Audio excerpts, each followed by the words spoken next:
Hello again. Welcome to the Silent Film Group's special commentary for Prince's Under the Cherry Moon, although many people call it just Under the Cherry Moon. Once again, it's another film by Prince, and he wanted to have his name added to the title, so it is realistically called Prince's Under the Cherry Moon. This is also a part of my 1986 film commentary piece or package or special or extras or commentaries, however you want to call it. And a little bit of tidbits that I just found out. I didn't know that there was an unaccredited director. Prince was always the one who got credited for it, and we will speak on that shortly. And I am about to hit play, so if you've heard these before, you know the routine. I count down to 5, I hit play, and then maybe I'll mimic some of the dialogue just so that you'll know where I'm at. So as I move my hand over to the play button to get ready for Prince's Under the Cherry Moon in 5, 4, 3, 2, 1. Can you hear water? Once upon a time in France, there lived the bad boy named Christopher Tracy. Money. The women he knew came in all sizes, Ships and shapes, ships. and they were all rich. Very rich.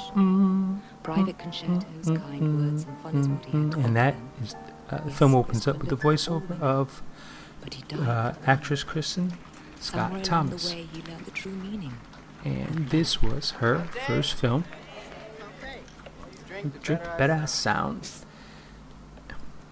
And as I've mentioned on the Purple Rain commentary, Prince had a knack for discovering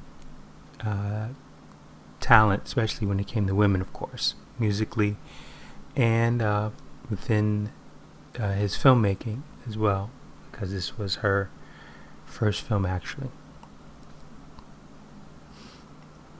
Little eye banter by Christopher Tracy.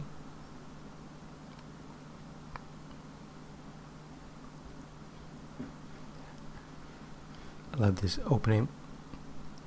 And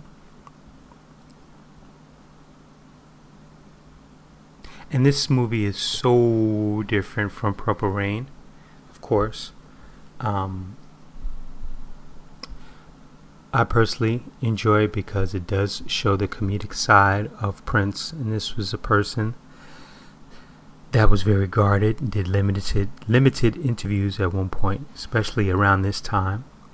So to actually watch this film and see him act like a bit of a clown, goof around, kind of gave me a glimpse into who I felt this was a part of who he was, where a lot of critics to this day state that Purple Rain was of course his most personal film, but this is also a bit of Prince's persona, his playful side, and of course his romantic side. Now, of course, we can't always expect, another Purple Rain or another this and that. I mean, he really went far to the left with this film. Could the script have been tighter? Of course. And throughout, I'll make my little comments as to what could have been done better. And as you saw, the introduction of Kristen Scott Thomas in the titles. And this young lady, Francesca Anise, I was surprised to see her in Krull. I had seen Under the Cherry Moon first, so when I saw her, I was like, oh shit, it's the lady in white in Krull. And she was also in Dune as well, but she's very pretty.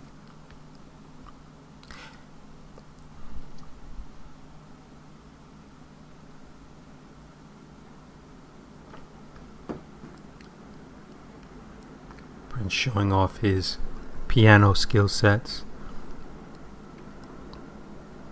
It's funny because the last tour that he did was, I think it was called the Piano and a Microphone tour, where he was just basically sitting in front of the microphone and singing. And the concerts that I've seen are really, really good.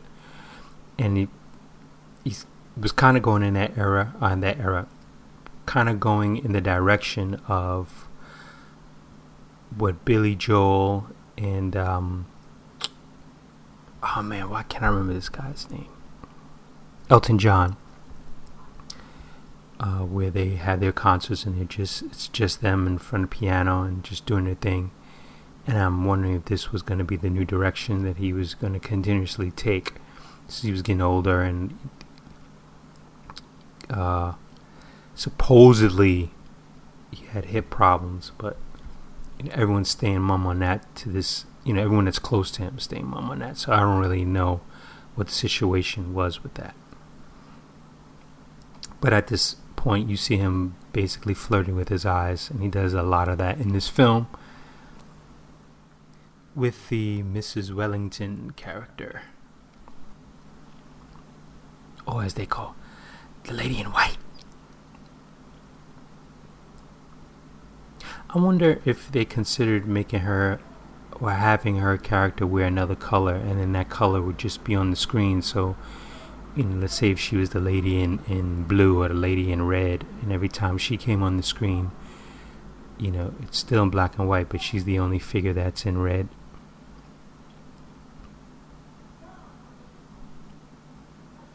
A film by Prince. And there she left her number and some cash, I believe. I always love this part. Dun, dun, dun. Wow.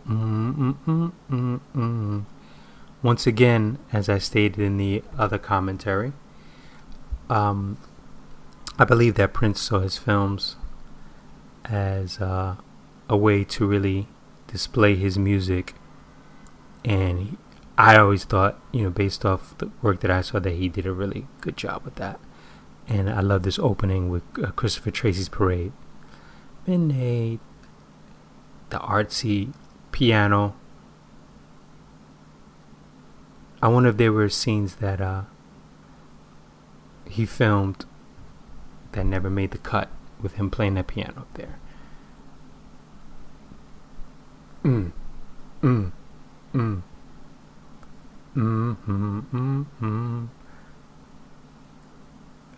Now I wonder if he was still at her house when he wrote that second note, then got up and left. I also learned that this is his real car.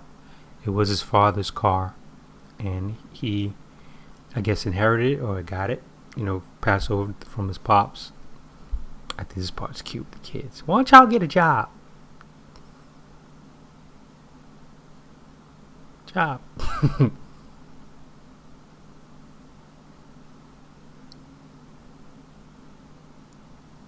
Showing his basketball dribbling skills.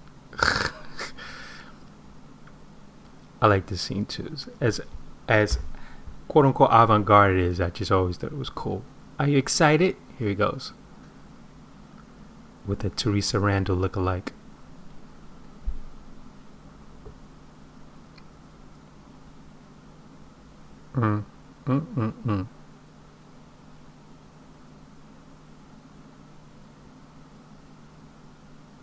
Or the Gabrielle Bouveau, is that her name? That's what she looks like.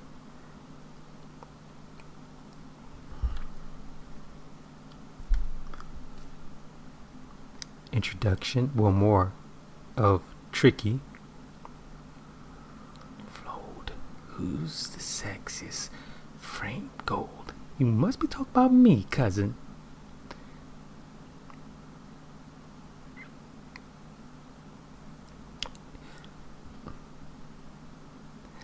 They also discovered this actress too. This was her first film, and I don't know what the hell happened to her, because I don't recall ever seeing her again.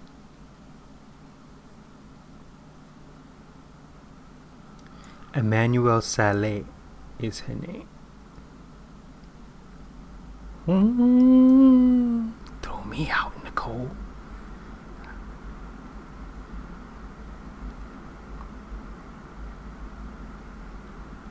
Oh, she was in The Perils of Gwendolyn. Holy shit. Search.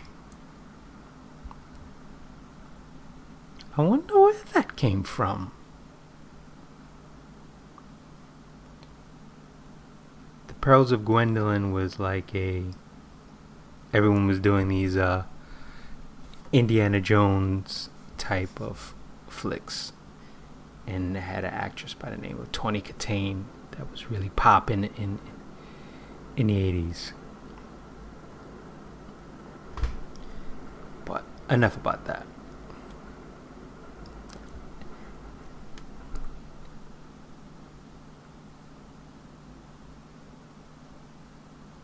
Now, I had a concept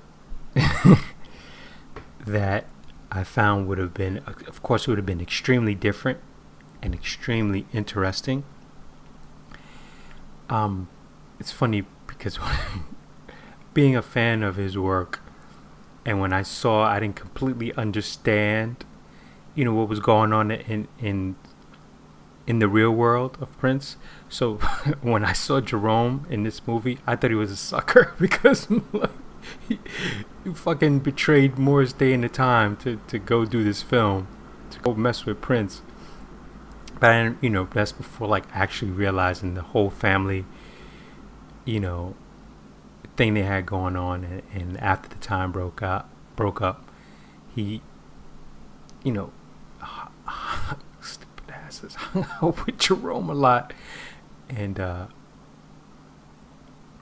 what is he doing with his stupid suspenders? Stupid. This was a scene that we liked a lot too. We always thought it was funny and cool, because of course we thought Prince was cool. But anyway, I thought an interesting concept for this film would have been to replace Jerome with Morris Day.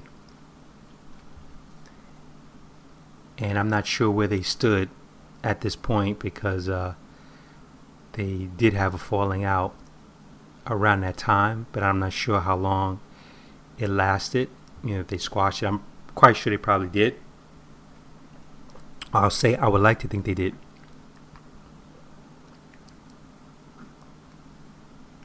I want to wait for the laugh. Stupid asses. Anyway, I came with a concept, which was, if you put Morris Day in as Tricky, but not have him be like the partner in crime per se, or just the guy that collects the money, because that's what Tricky is, like the fall guy, his partner in crime that goes around and collects the money through this piece. But you put Morris Day and they're both gigolos, and especially knowing that Morris Day and the Time came up, one of their more popular songs was Gigolos, Get Lonely Too. But you kind of take this same concept, you put in Morris Day and have them both competing for Mary Sharon, and now you have Jerome in the middle, and where he's kind of helping the both of them, but he's not allowed to talk about what he's doing for each, so somehow they put a bet, which is basically similar, to this film when they start talking about money and things of that nature. But they put up a wager as to who can get Mary Sharon first. These two Eddie Munster characters had me rolling, man.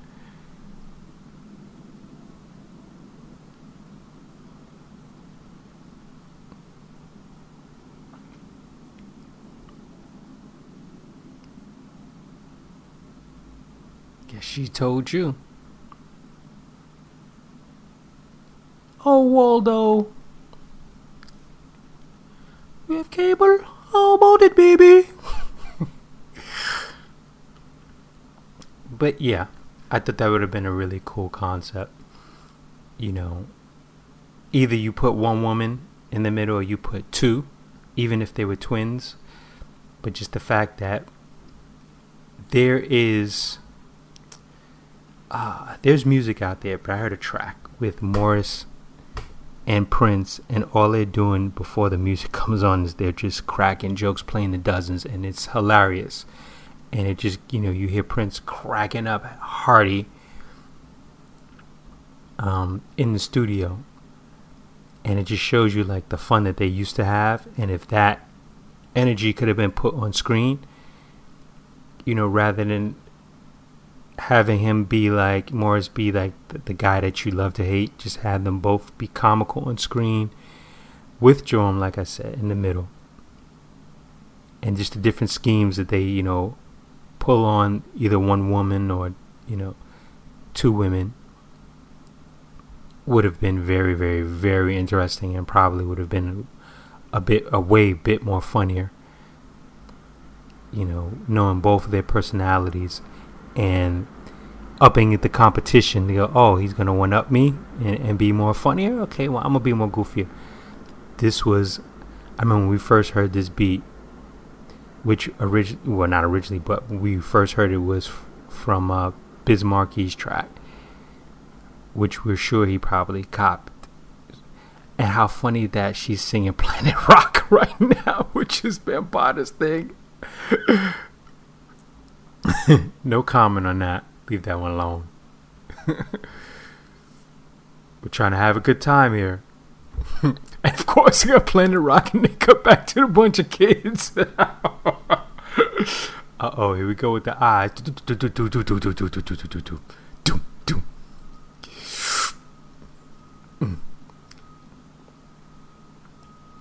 I stole that from him, and that works every time, especially when you got the ball head and you rub behind.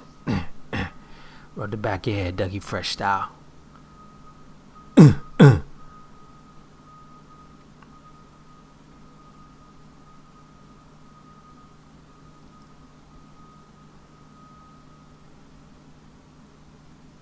And his outfit, man, is bananas. He made sure he stands out.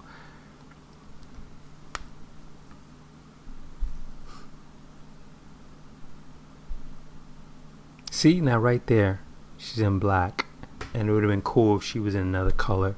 And she's the only, like, she stands out.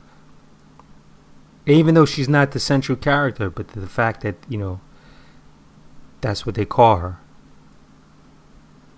The lady in white, the lady, da-da-da. And even if they called her based on the color that she had, and actually, well, this is my script now, I'm thinking about the concept, she would have represented something. Maybe like a chakra scheme or something.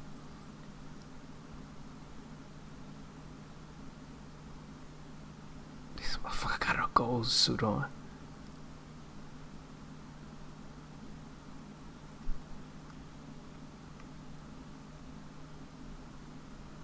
They are working the room, boy.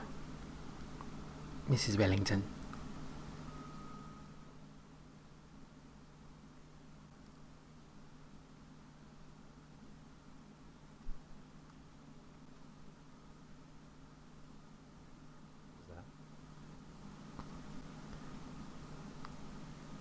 Now, why they got him acting mad effeminate? That just...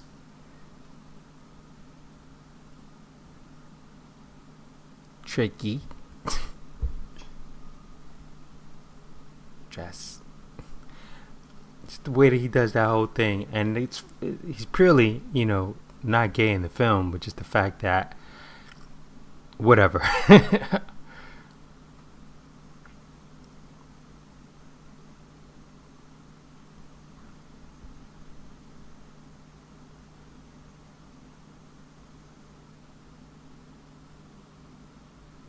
I would have actually done a shot where you saw him kind of creeping up on her.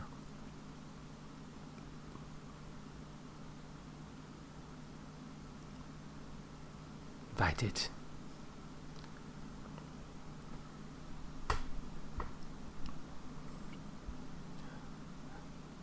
Be fun.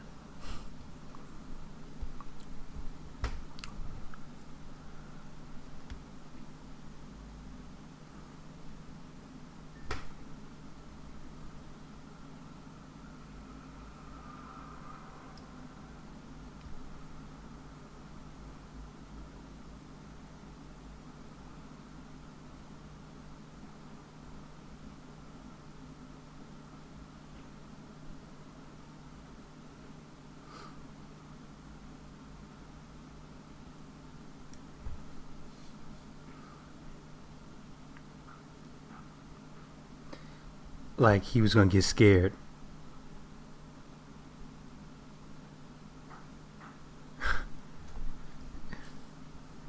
This I thought was silly when the kids like ended up running around them. I think it's retarded, but I guess they needed to transition into the next scene,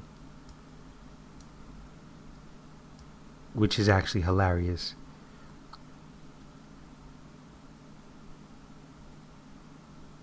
Madam, I do nothing professionally. I only do things for fun. That line got stolen quite a few times. Here we go. His music. Ding, ding. New position. His placement. Excellent again. The cool thing, at least in my opinion, was that when I saw this film, I thought maybe I might have been alone in liking it. And then when I met, not met, but I discussed this film with a couple of other friends who I didn't know were into Prince. And, we started talking about how goofy it was and just how funny it was. And every part that I liked, they liked. So it was like, all right, I know I'm not tripping out and liking this film. It was just funny as hell. And it was so popular that the cast that I came up with,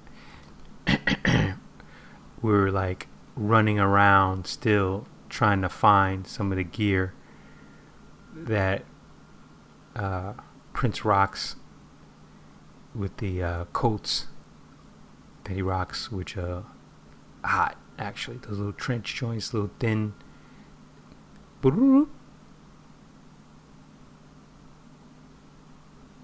Mary, stupid. I wonder who this is.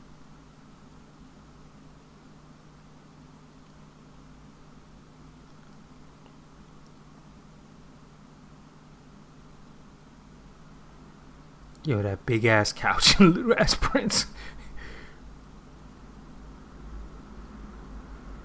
Wow, bad enough to do it yourself.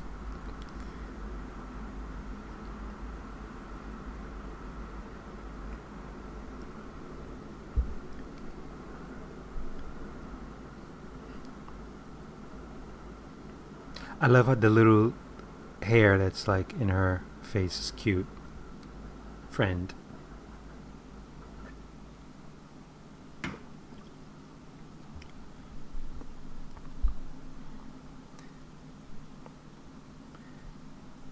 Must be wearing diapers.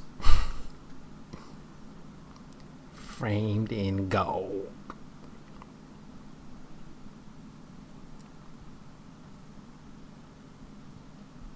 Pets.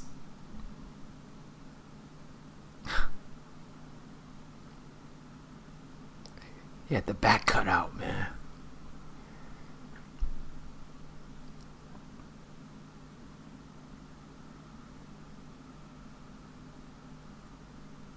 She ain't got no home training.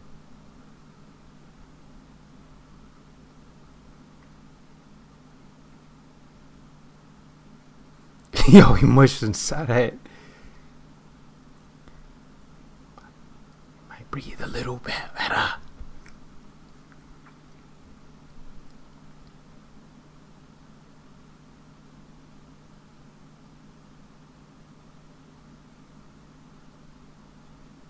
Stupid.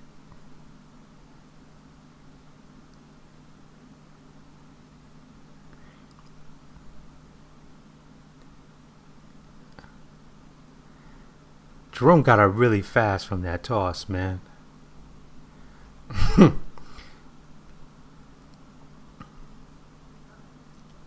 As if he was used to getting thrown out of spots. I should say tricky. Tricky.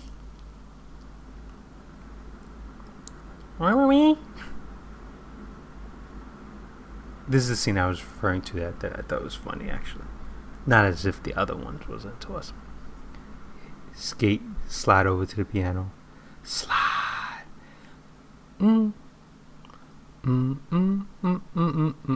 This is more from is with me.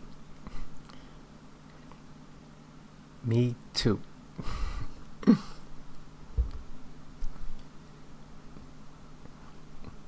God damn. That's old school. Answer machine, but she got dual cassette action. Bye. Playing himself. He got the little bit of possessed, don't you think?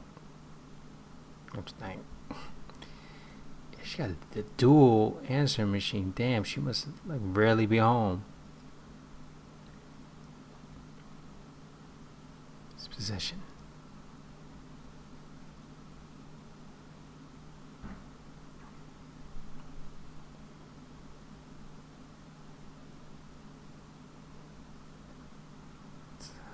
What?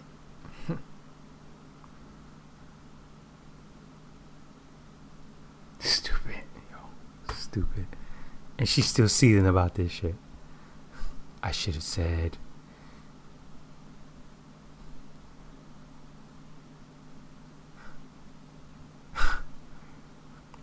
I would have definitely punched these lines up. So this is fun. They can.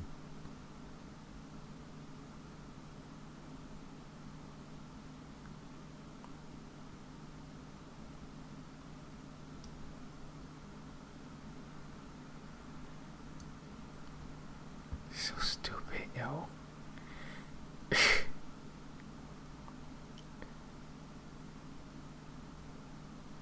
Put you on this dick. Now, the writer for this screenplay is a young lady by the name of Becky Johnson, who actually was nominated for an Oscar for the screenplay The Prince of Tides, starring Barbra Streisand and Nick Nolte. I mean, she actually wrote Under Cherry Moon was her first script. Then she wrote obviously she got her feet wet on that one because she went on to write The Prince of Tides, 7 Years in Tibet, a film called Arthur Newman, and then she's, I guess, currently writing Salt, an adaptation from the movie with Angelina Jolie. So it's probably a project that's in limbo.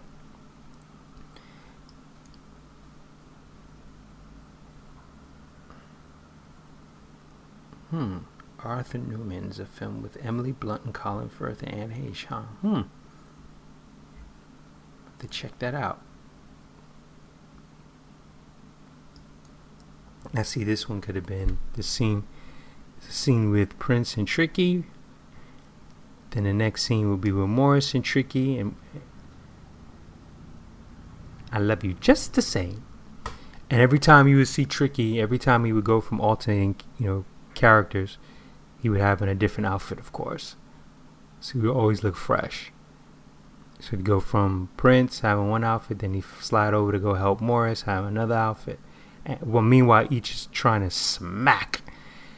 get intel as to like what the other one's doing and how they're playing the game. Oh, here she goes. One big shot to drop a corny line. Here we go. Polluted with your presence. Oh, night, haven't you?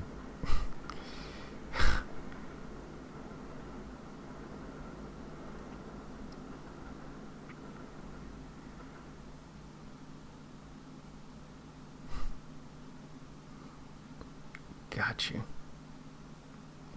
Mary. Name drips from one's lips. Here's the funny thing, is that you can tell it's a little bit of blocking, because why would Mrs. Wellington have to go to Mary Sharon to deliver that message? Basically putting her foot down saying, yeah, this one belongs to me, so stand back. Biatch! Be so shitty. Here's girls and pretty. About that?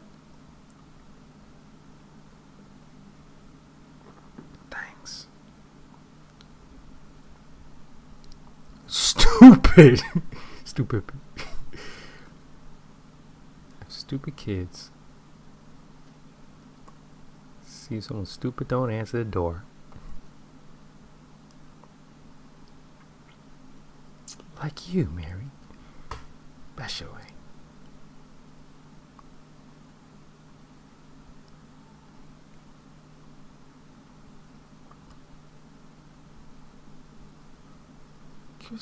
She's looking at it like, don't bullshit. No.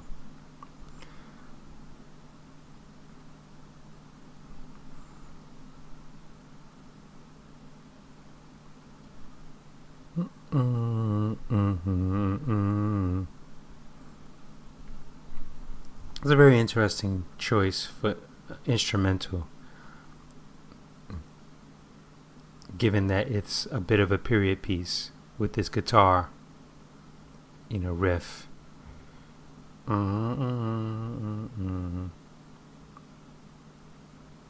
think is this track the Venus de Milo?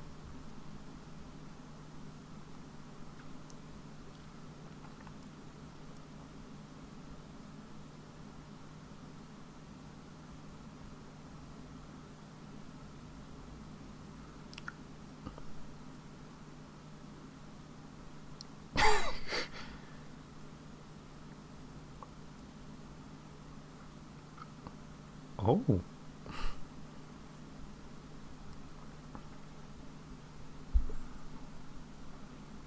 Especially when he used to take him for rides.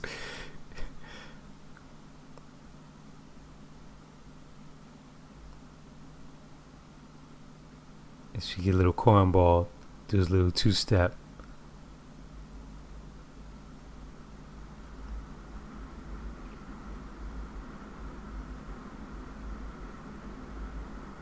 It's free.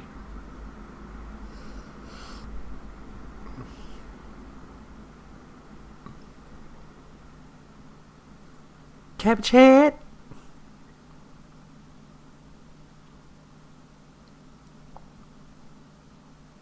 I definitely would have put a more punchy line on that one. She dissed him though on that one.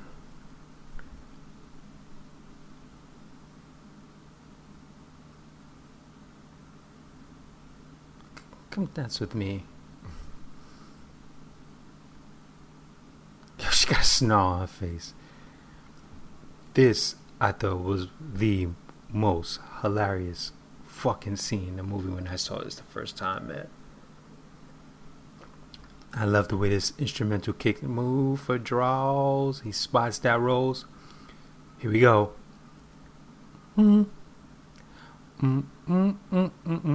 Stop. Ooh, wait. Oh no. Ain't nobody like your body, baby.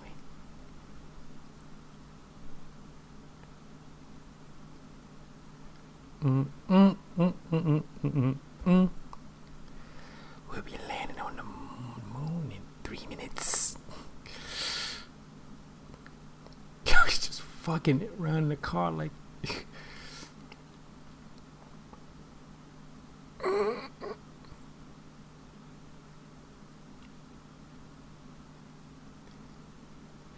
See, I feel like they should have cut faster. As soon as he opened up the passport ID, his face should have went funky, then cut back. You sure? Yo!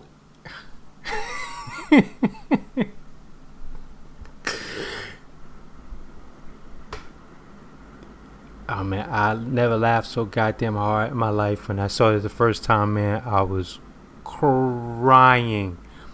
I must have rewound this back about 50 times. Of course, not all in that one sitting, but just going back to look at it the next day and going back to look at it the next day. It should have me rolling.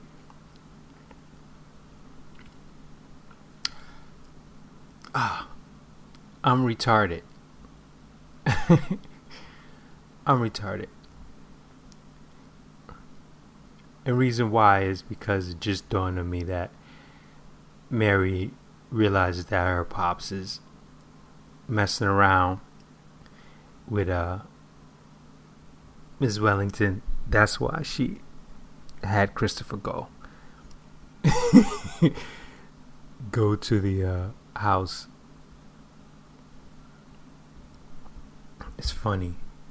Sometimes I had these little epiphanies when I watch films sometimes, because certain things I'm constantly learning sometimes when you see things, you know.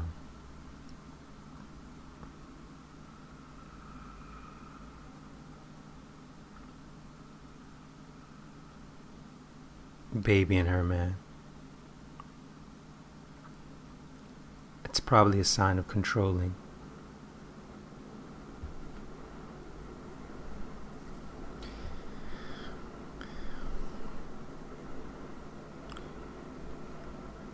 Pretty tricky.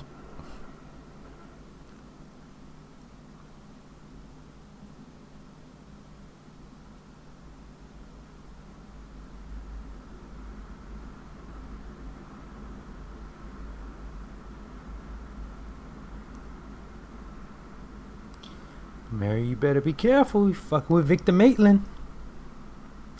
We know what he really does.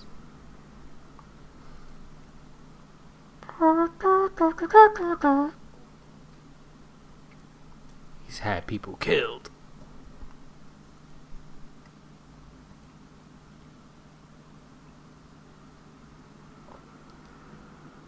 These pork sausage.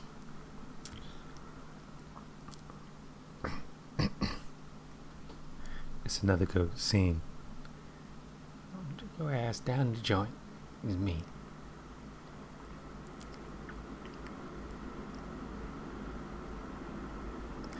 He said, "What, sir? My brother?"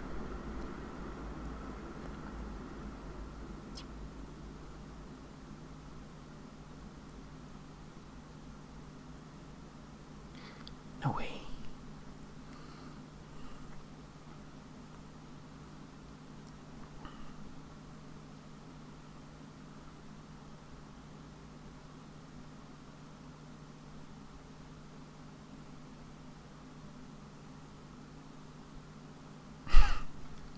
Stupid. And I would have definitely punched that line up.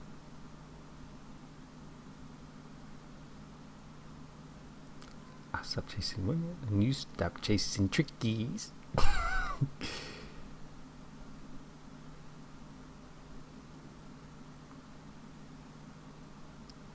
Light bulb. You've just given me an idea.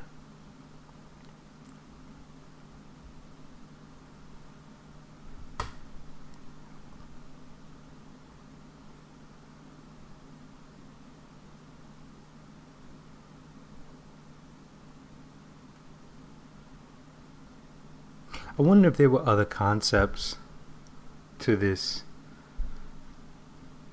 storyline. I was also aware that Prince had written a number of scripts to projects that have never gotten filmed, and he basically scrapped those concepts.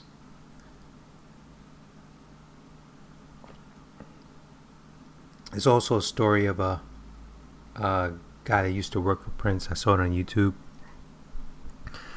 and he worked in the store that Prince created on Paisley Park, where they would sell merchandise. And part of his story is that someone had given him, he was such a big fan that someone had given him a script that Prince had written on the DL, and the cat took it home and kept it, and then he did something I thought was rather stupid. He sold the script for some music equipment. He's a I guess a sound engineer and a producer and things of that nature. But yeah, he sold the script so he could buy equipment, and Prince got word of it and was going to sue him. It's a very interesting story if you can catch it on YouTube. I don't know the guy's name, but it's a very telling story. Of course, it's a very popular scene in the whole entire film.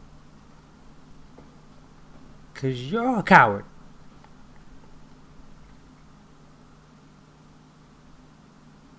And that says what? It was pencil thin mustache.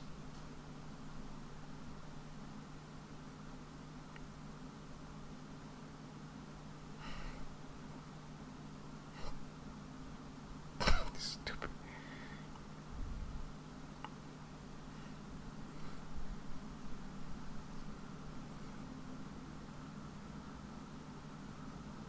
Look at my man behind with the thick ass mustache.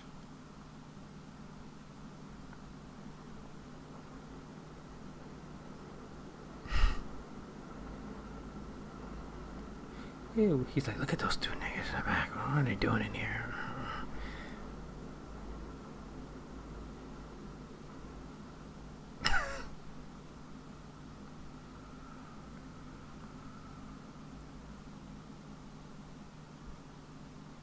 Alfred. Yeah, that's Alfred, man, from Batman. No doubt.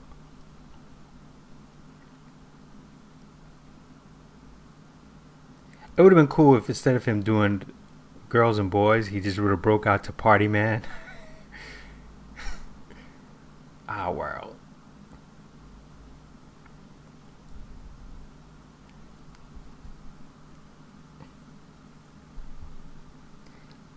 And I'm sure people going, yo, Batman came out in 89. But if you know Prince, you know he's had a shitload of songs on deck. So he probably could have already had Party Man. And just put him in Batman's album. Or the Batman soundtrack, rather. Now this scene, man, when he does the slide into her leg and then does the spin and gets up, that's just slick.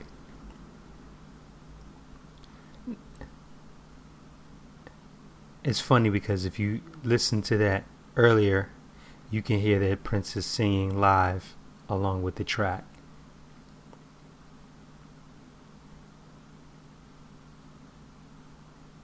Another world.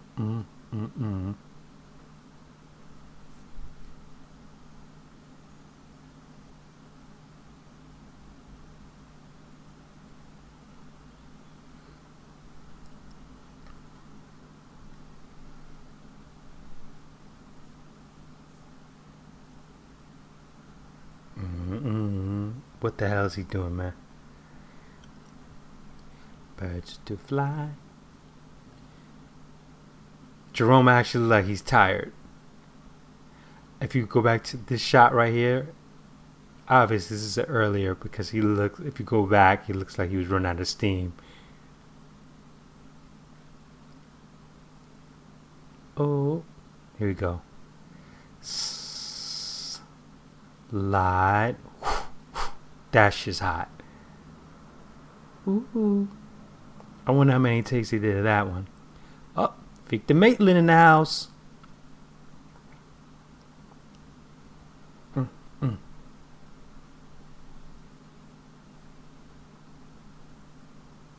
Who's that Negroid dancing with my daughter?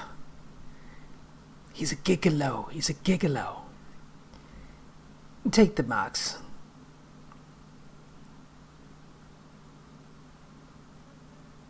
My man's so out of shape that he's out of shape. He's like King Kong Bundy light.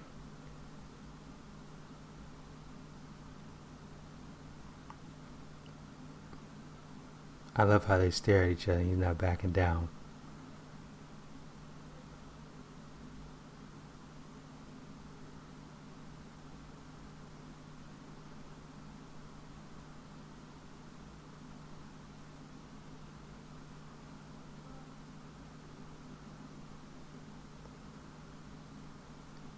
Boo!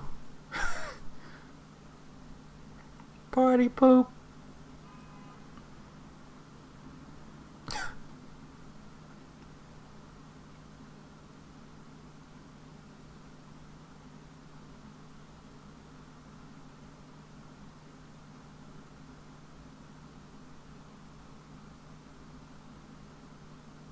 The fuck you think they doing?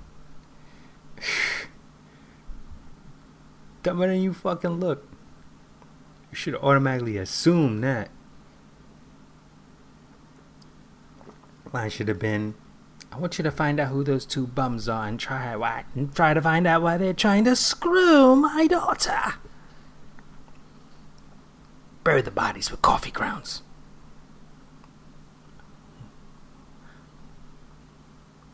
Oh, I just realized that's a Miles Davis album.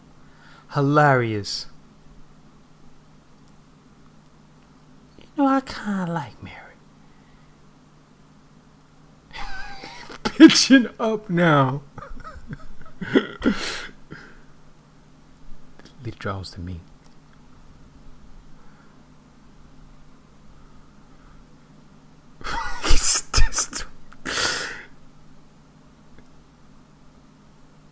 This the man.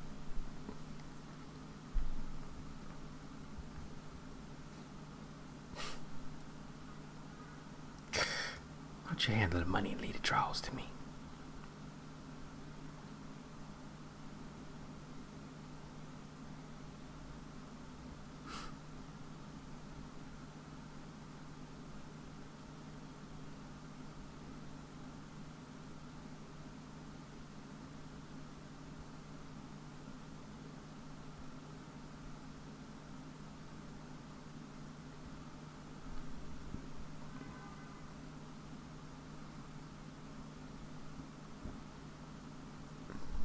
Dumbass.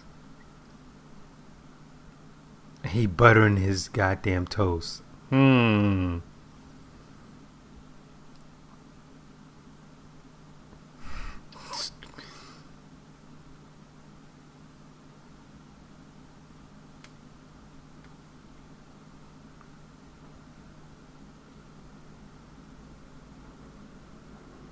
It's funny, this film actually got a Razzie. Are the Razzies even important anymore?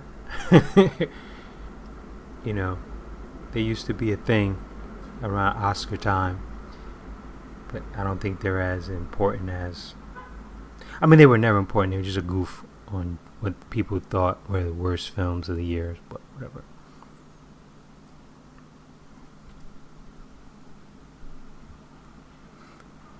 And I also wish they had titles on the beginning of the film to let you know that I take it that they are in Miami first, because toward the end of the film, I mean, look, I ain't spoiling anything. You should have already seen this film already. You should be watching this for fun. Where Tricky saying, you know, we need to get back to Miami. That's funny too when he hits him in the ass.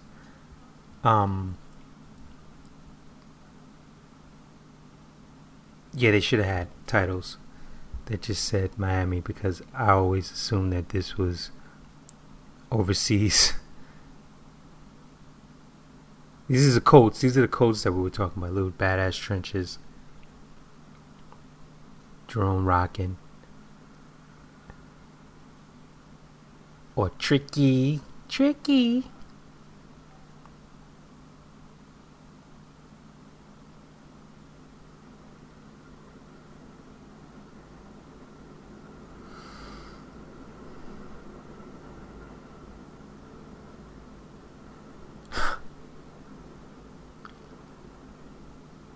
It would have been funny if he had tried to get upstairs to go to her room as well, especially after admitting that I kind of like Mary.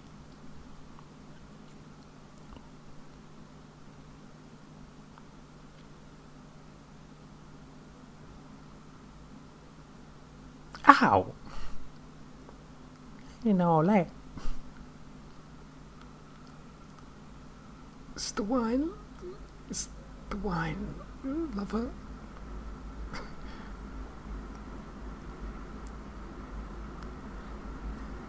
This is where borderlines can't be.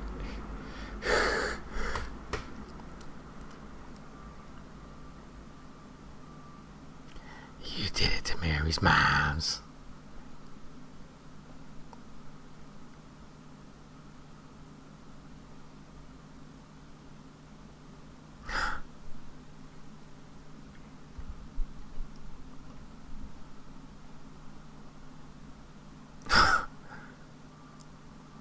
And what happened to the light that was in the window?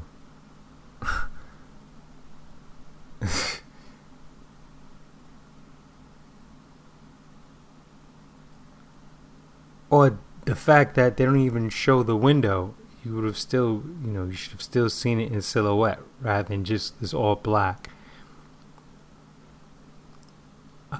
Honey. Ow, ow, ow, ow.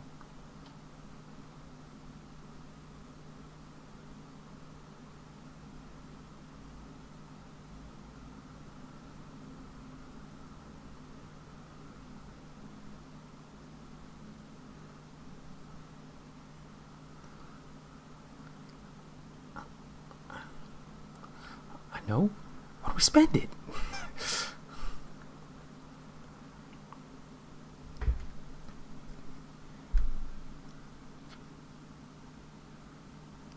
Is it money? Come on, show me these fly ass little coats. That one, that little banana one that Tricky has on is hot. That gold one.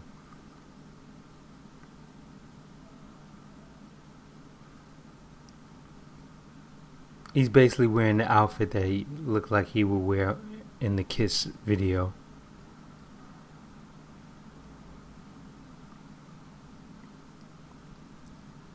That little outfit, that little, and yes, I said outfit, with the trench and the pants, it was bananas.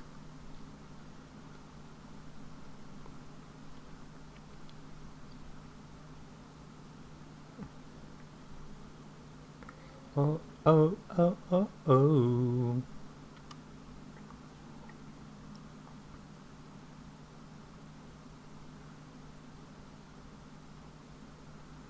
Oh, slighting his boy. He's starting to realize he got competition, that's why. You got a blocker in the house. This is a stupid scene. Honest man.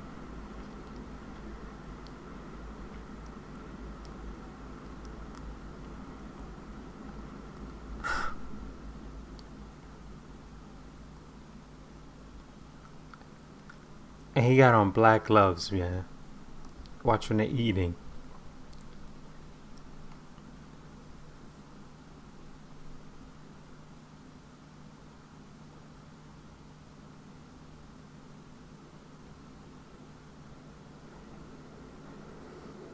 Like, how did they know they were going in that restaurant? After looking on the balcony, then they went inside the room.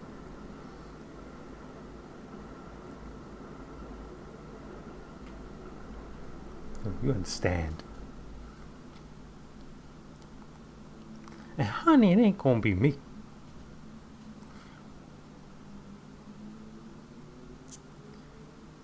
You afraid of bats?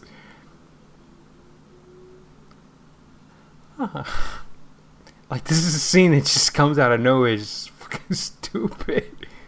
I mean, I understand like what was going on in there, like them just discussing just the fact he had the bats.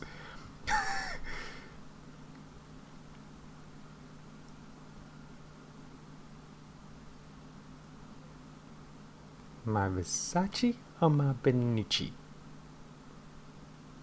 I think I like that blue one.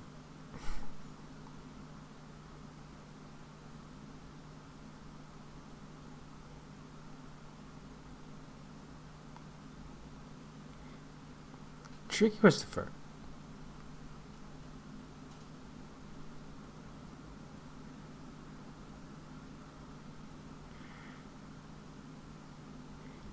They look like they're at the Belmont.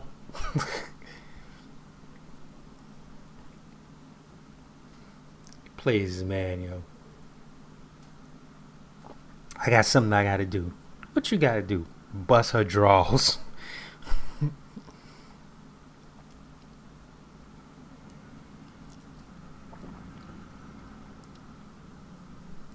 And in 2 hours, he thinks he's gonna have sex with her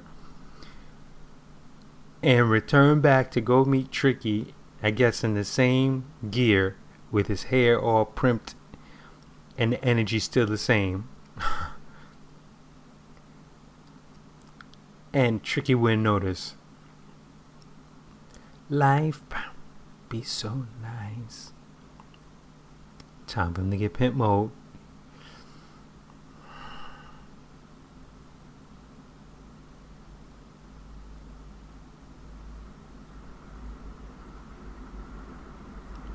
Wanna race?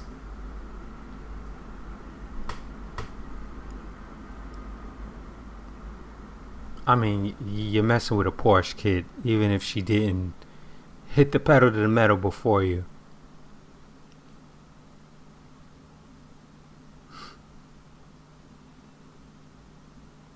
I realized that his license plate says love. I wonder if the back says money.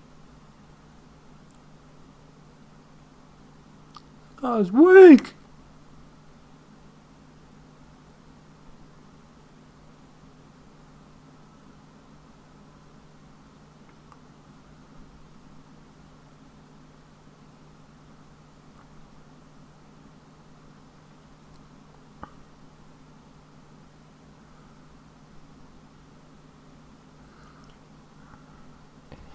I don't really think he edges her out in that race, to be honest.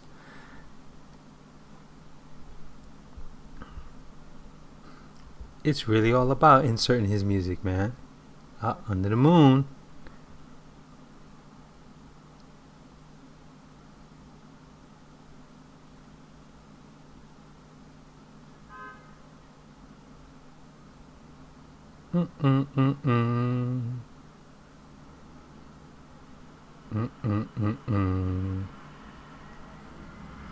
I think this might have been the only woman that he probably didn't have an affair with or a relationship with outside of the film, and I'm guessing that.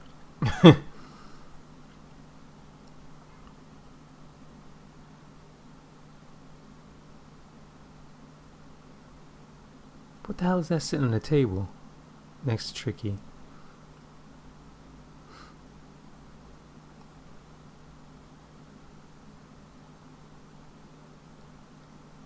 She throws the shit in my man's face. If you don't have anything nice to say, just join us.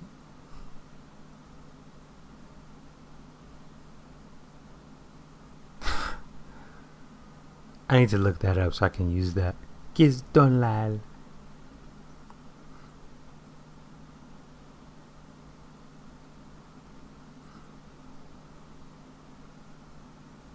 You can't spell.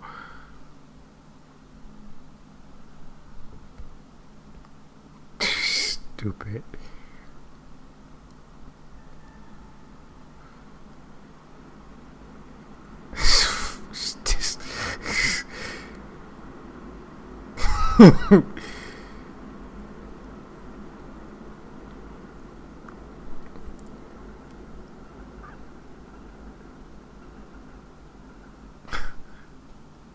Gosh, she stopped laughing really fast.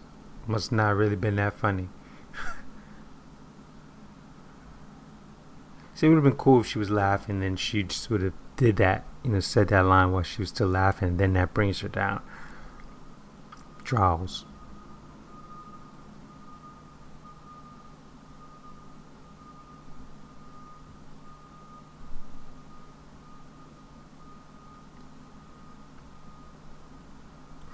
Then you get black.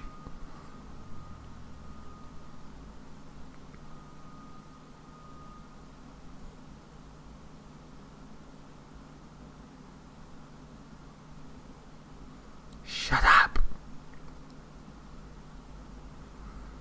Oh, party poop. Shut up. He wasn't joking. And I don't even understand why he would do that. Ego.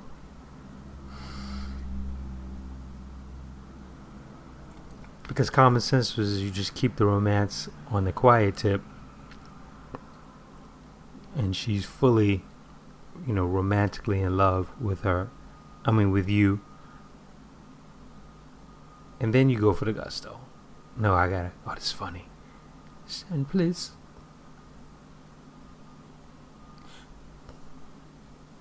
Please. Yes, this is Lou. May I speak to Mr. Shannon, please?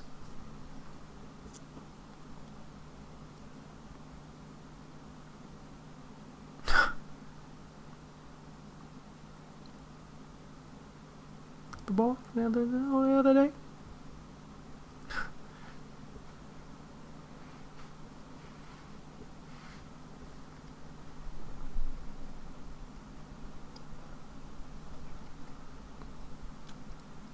He just basically just writing his own fucking death certificate, man. And he's just, a fish out of water.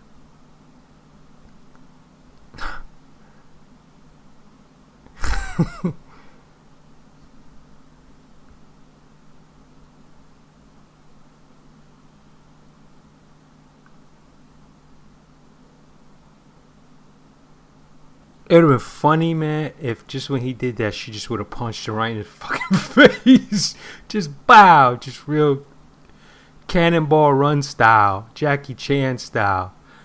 You should just, just punch him right in the face. Pow! Like, what the hell are you doing?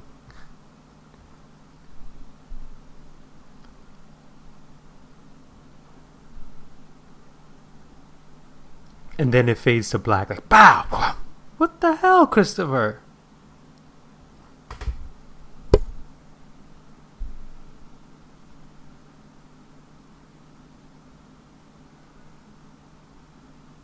No.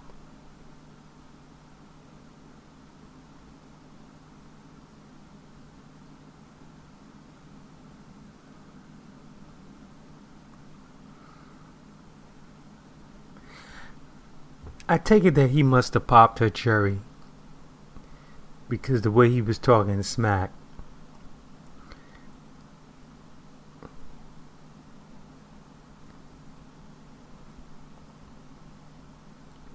And these ass clowns are just steadily following him around, observing, watching everything, and he has no idea.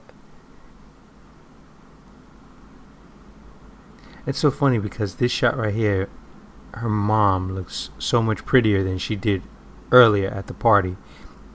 And then later, toward the end of this film, like, this is the prettiest that they've filmed her, in my opinion.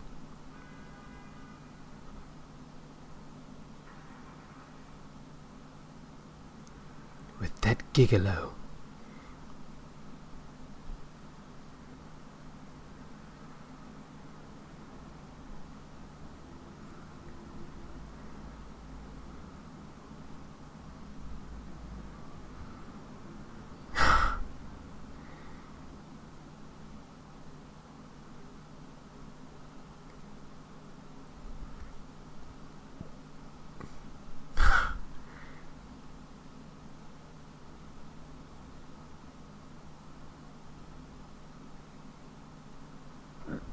Excuse me.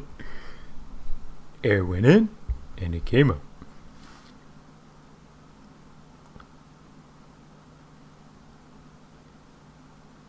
She's pulling a color purple right here.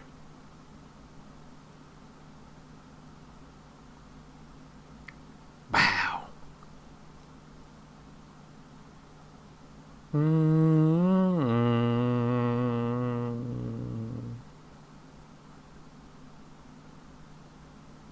That's a badass coat.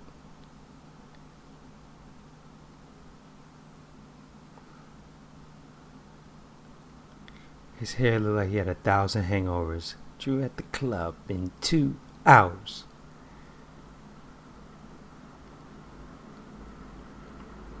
No, you got leg.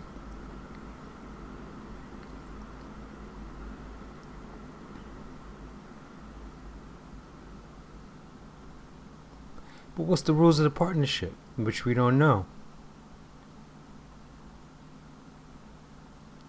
Biscuit eater.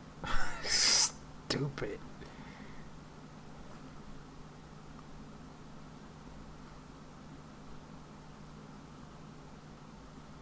Oh, this is fucking funny because I know he's about to say, this is a full moon. Drunk.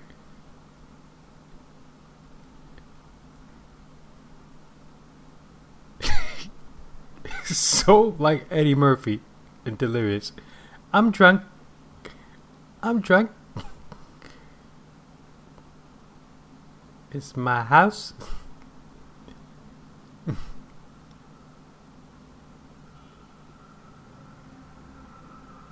Like you. Use you. They're gone. I love how he's taking this so serious.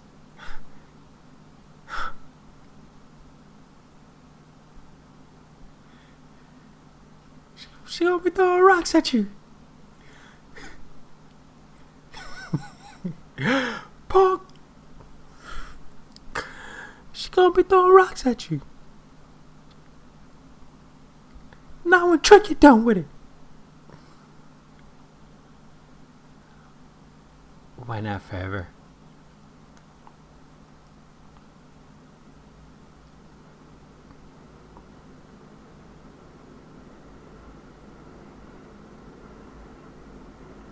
Yeah, he bust a cherry.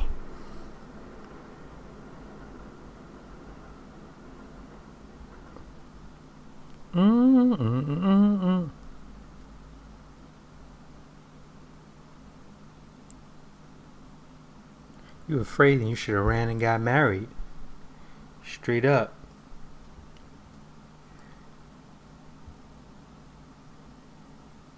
But she worried about that purse that she gonna get.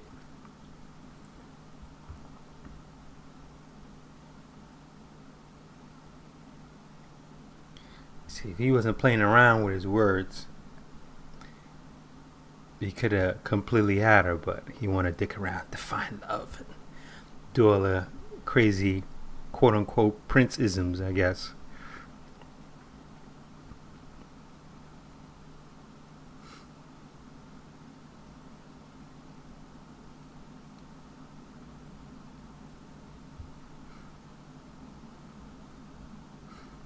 To find love.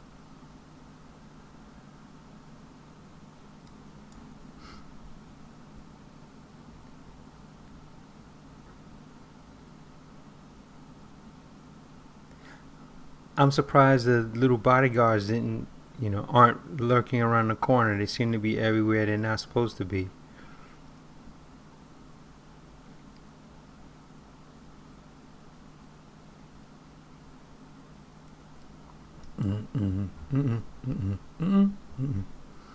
That's interesting. I've never noticed it before, the hand and those two having sex inside the hand.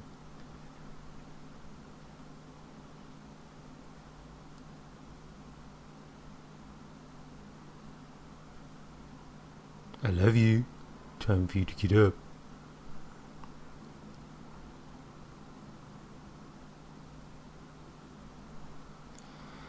He's like, damn, first Axel Foley, now this. When are you gonna leave well enough alone, Victor?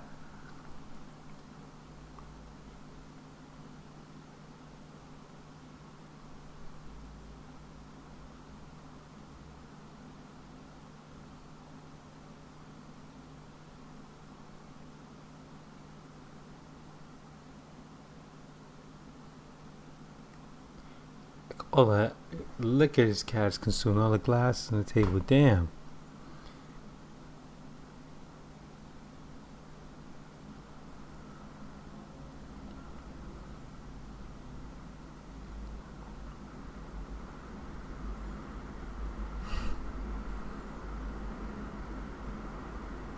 Well, well. Here we go. Say now. You two make a love couple. I said, where's the wedding?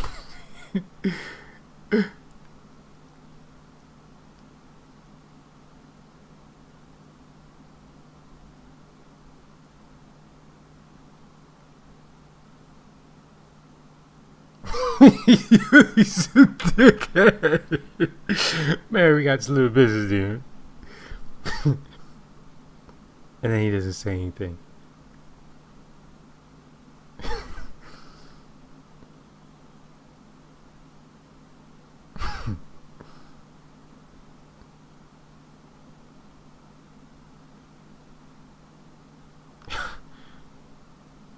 Of all the things, she kicks him in the ankle. Well, werewolf, get you kiss my ass.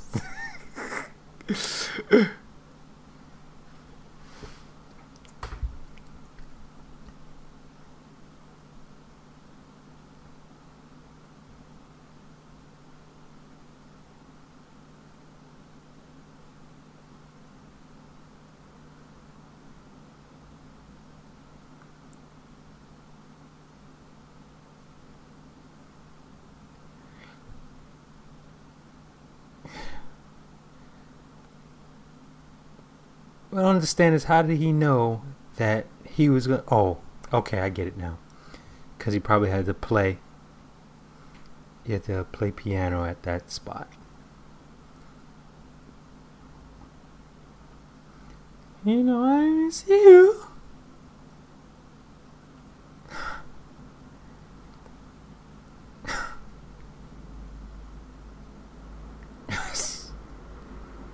Marcas. Oh wow, she looks pretty there too.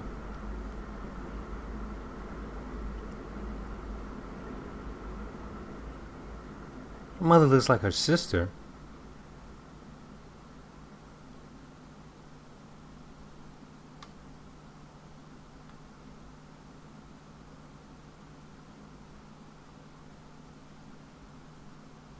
And lies.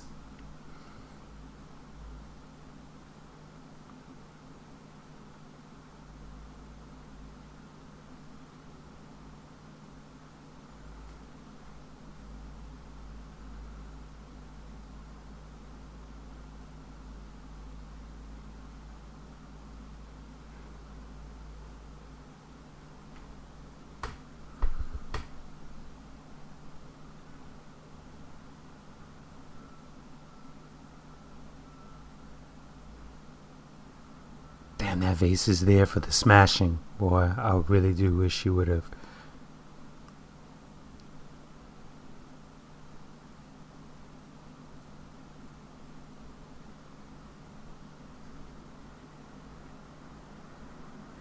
Now that would have been an interesting time to have the discussion about Christopher, the mother and daughter talk. About, you know, even if it was just something as simple as, so tell me about this new man you're seeing, let's talk. That cold! She's cold.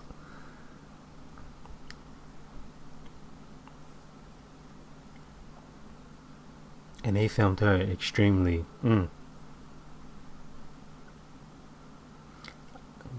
Always love this part too.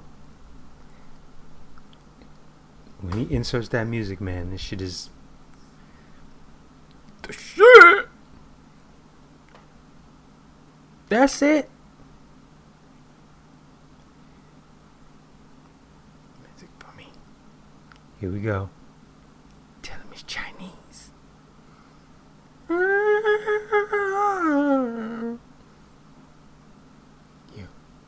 Tell him it's Chinese.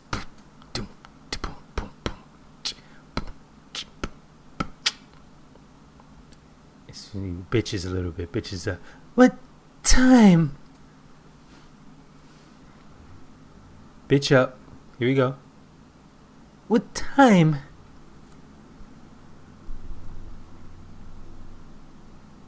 I wonder how many times he did that take. And if he tripped in them damn heels. What time?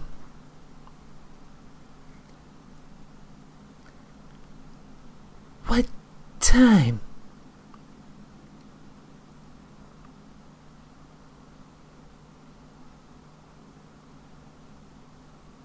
See, damn, I can't see the plates in the back.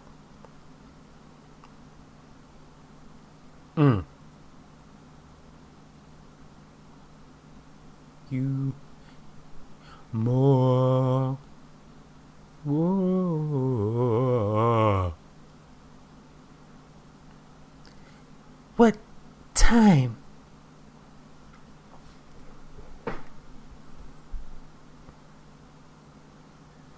Mary! Wait!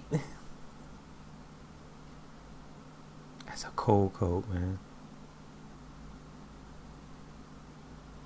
My man's got the biggest head. Now see, she looks fucking old, man. They dressed her like, you know, a bad Mary Poppins. The mother I'm referring to. Now see, it would have been cute if she did that on purpose for her to get away. If they would have put that in the storyline.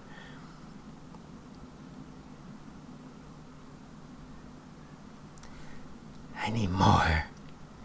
Mary. He's saying everything but not the right thing.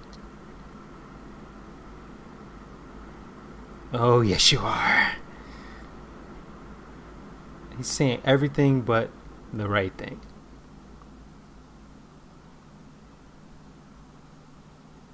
I love how she just lets him speed off and doesn't say a word.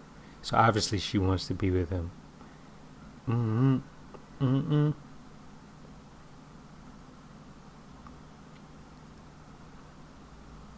Mm. Mm-mm. Mm-mm.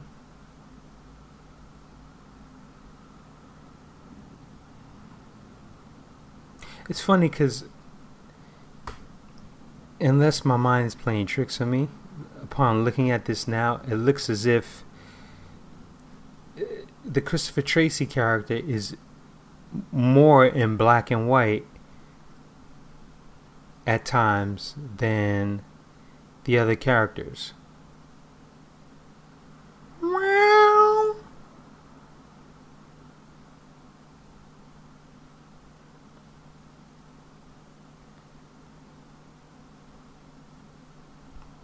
Like, really? Bad news.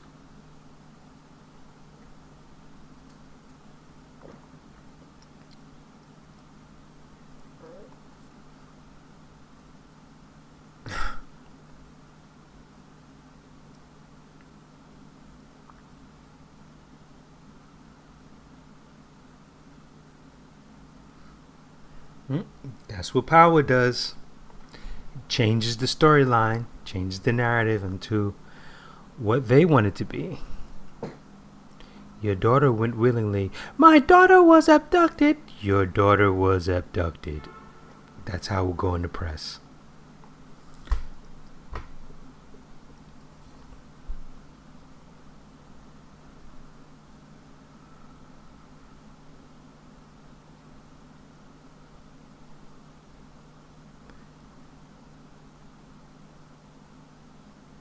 I don't know why he thought that was going to be a cool move to go all the way down and come up with the shades when he could have just picked up the shades and popped them on his... You whore.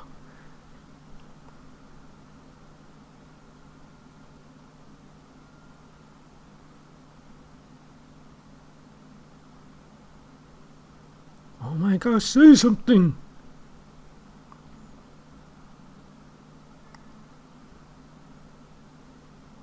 Like I said, he's saying everything but the right thing.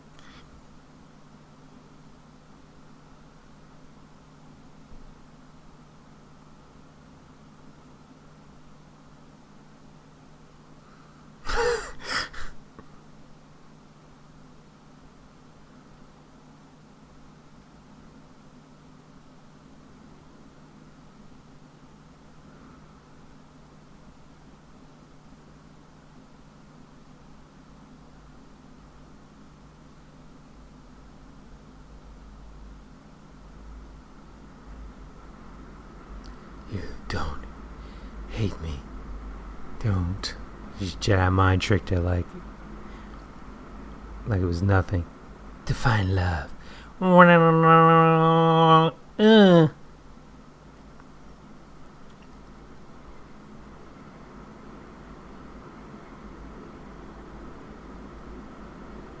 Hot. See them heels? See them heels?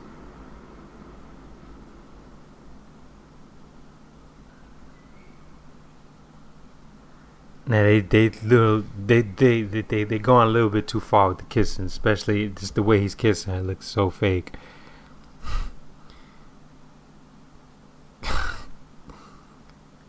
It'd been hilarious. Those are two brothers from fucking Trading Places. Yeah,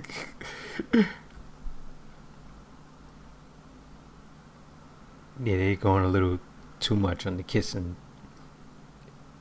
Just the way they just kissing, it's weird. Their mouths closed. And they could have just gone to, a bunch of other shots, like maybe that overhead shot they're doing now. Kiss. But just to, zoom in on his mouth and her mouth just looks funny. Yeah, like it's just that easy. $50 million you already fucked over? Come on, man. You can kiss your eyes goodbye.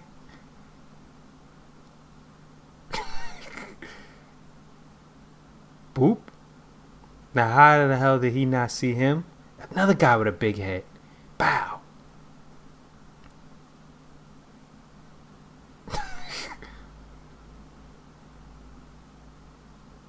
Oh no, my new dad.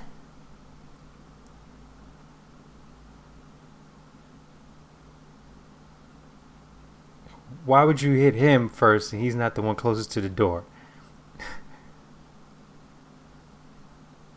Only confused men wear loafers. You aren't confused, are you? Bow! It's like you never even saw the low hit. Victor Maitland.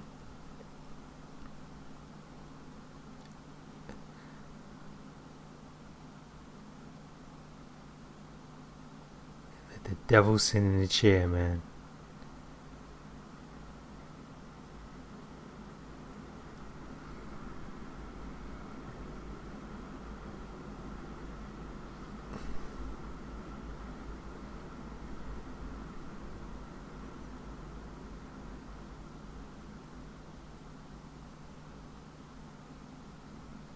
Eddie, his car's at the French Harbor. Eddie, his car's at the French Harbor. We have cable. How about it, baby? Bow!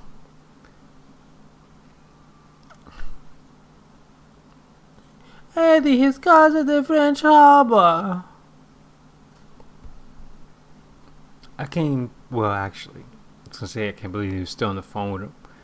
Just to hear him give instructions, because after he said, alright, we know what to do, he should hang up. Oh my god, look at all that fucking computers in the back. Commodore 95. Eddie, his car's at the French Harbor. How about it, baby? How about it, baby?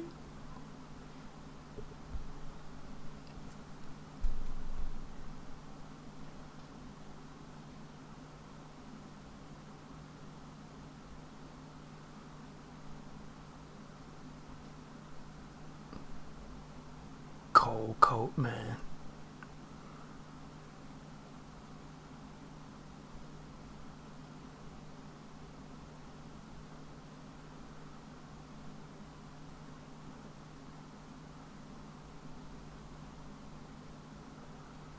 Without you near.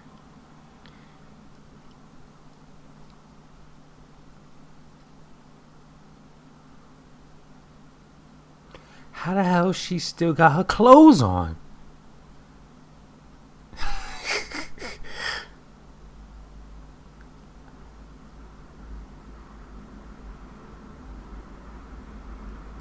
He takes to the grotto, has sex with her obviously, and then at some point she goes, I have to put my clothes on. Oh, and I have to go to sleep.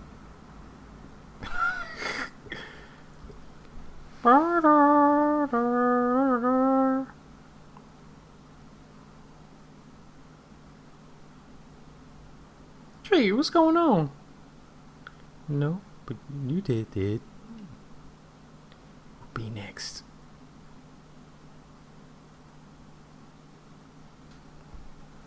Now, how the hell is those big, fat, heavy motherfuckers keeping in step with them?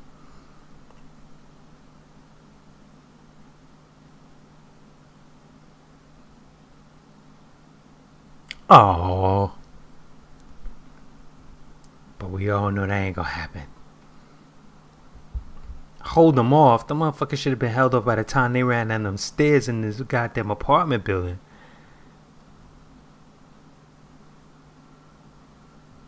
And they still got Angie to go up these steps and do all this.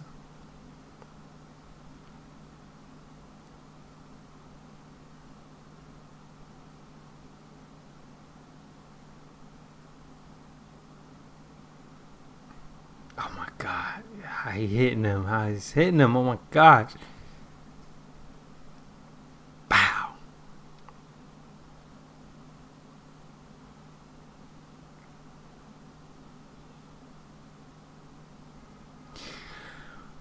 Morris didn't like it, and I didn't either.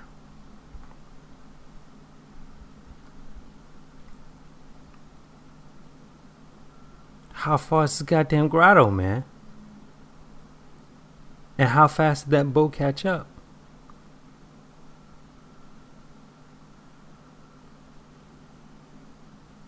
And how did they end up getting to the grotto before, before Christopher does? Because as he gets popped, they're there.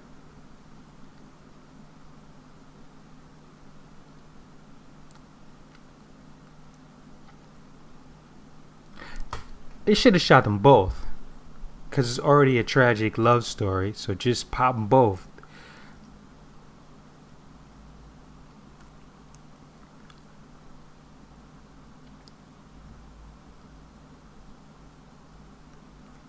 She runs and the bullet just pierces them both. It would have been nice. Pow! The worst death on cinematic screen ever, ladies and gentlemen.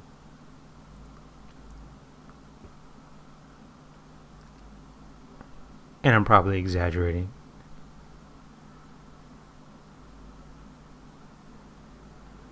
See? They're just there.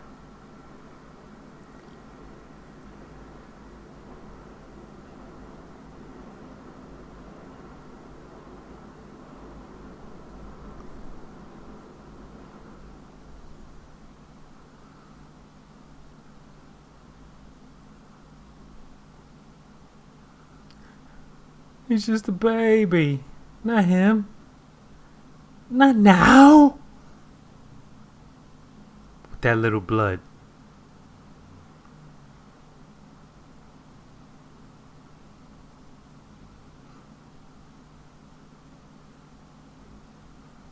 He should definitely put more blood in his mouth. Have him kind of cough a little bit. Really, add drama to it. He thinks that he's gonna just take her. Yeah, let's just go home, Dad. You're right.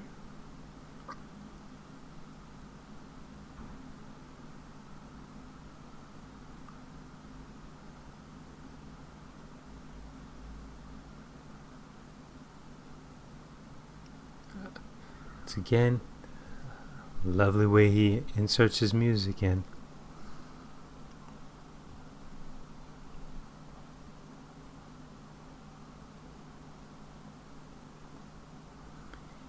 Tracy died. Here comes the drums, 11. Da-da-da.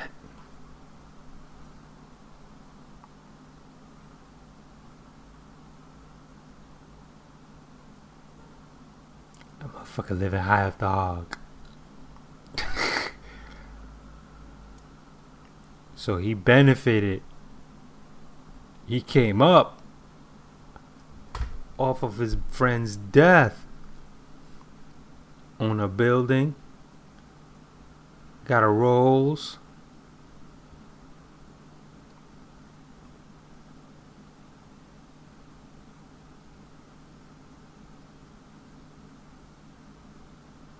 I don't understand why they did that.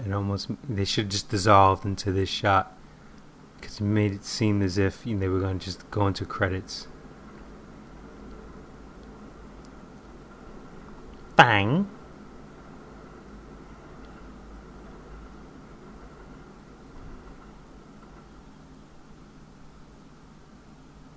They should just had her read it, because they're gonna insert it anyway. They should just had her do it.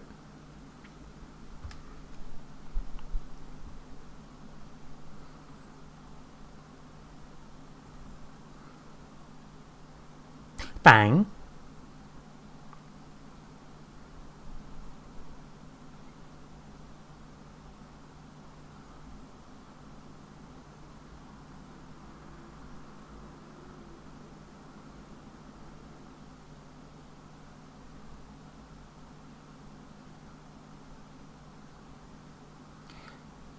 This young lady reminds me, just hit me, of the actress that's in Weird Science. And her name escapes me right now. She played one of the girlfriends of, I want to say it's maybe Wyatt's girlfriend. Boop, boop, boop, boop, boop, boop, boop. And I guess that this is supposed to represent heaven, because this is how it always struck me. They go up to the clouds. Wendy and Lisa. Brownmore.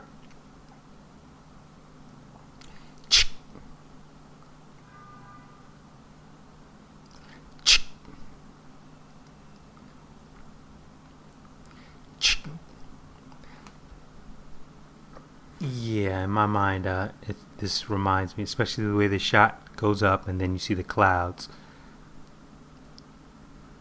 And so that you would also see Prince at the end, and of course hear his music emotionally, like how that would play with the viewer, I guess. That was the concept of it.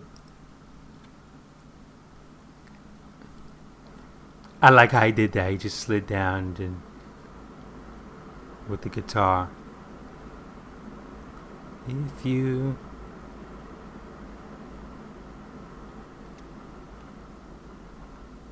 killing that dress.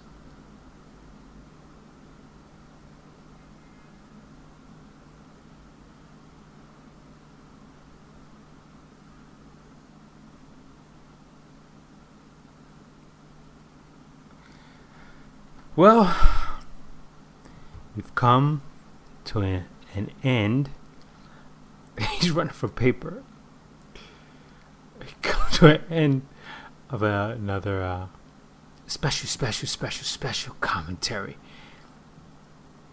And I hope that my crazy commentaries have been somewhat interesting, enough to keep you intrigued, or just make you curious about these films. Not so much, why would he pick this film? Why would he pick that film? I'm picking these films for people that like these films. Lisa is pretty, man. So underrated. One.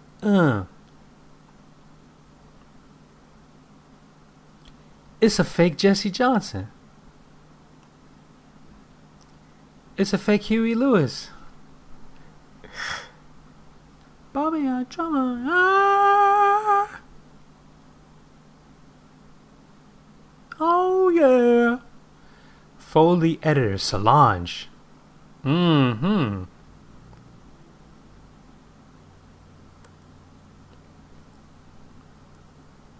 So like I said, I'm considering doing one for Graffiti Bridge.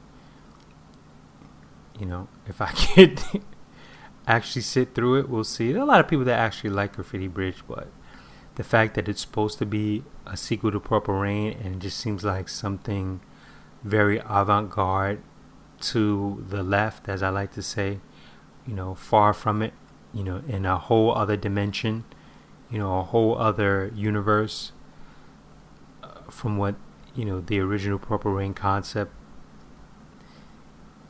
was about. So we'll see. Mountains. And then they take off. See? Yeah, it is. I really do think that's supposed to represent heaven.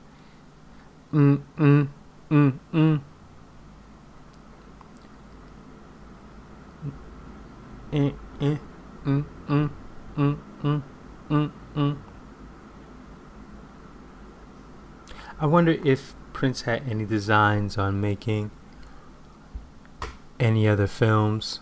Actually, I wonder how many films that he made that were in the vault that were not released. Because from what I've researched, that vault, aside of music, has a lot of different projects, different films. I mean, you've heard, for those that are in the know, that have heard Kevin Smith tell that story of that documentary that he ended up shooting. That is an example of certain projects that Prince filmed, and they just basically just went into the vault. Christopher Chasey and Under the Cherry Moon. Oh, it's written by his pop, some of it. So I wonder if there are other films, because I know of 2 20-minute short films that he did, like these really long form music videos.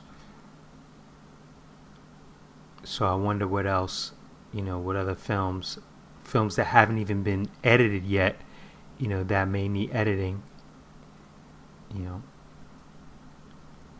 that are sitting in that vault. And I know I heard someone say at one time he wanted to do a opera, and I wish he had done that. That would have been very interesting to see.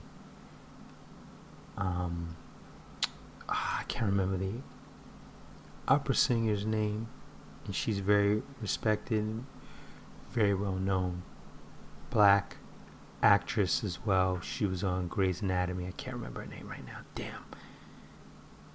But she's very popular. But anyway, that about wraps this up for the Under the Cherry Moon, or the Prince's Under the Cherry Moon commentary.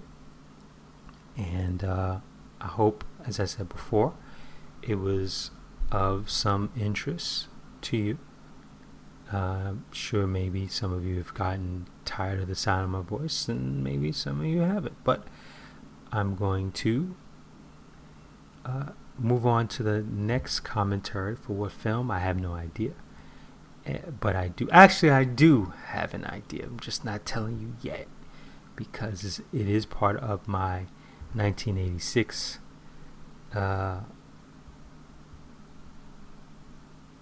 piece that I'm doing of commentaries, smash 'em and dash 'em commentaries. I'll just call them that.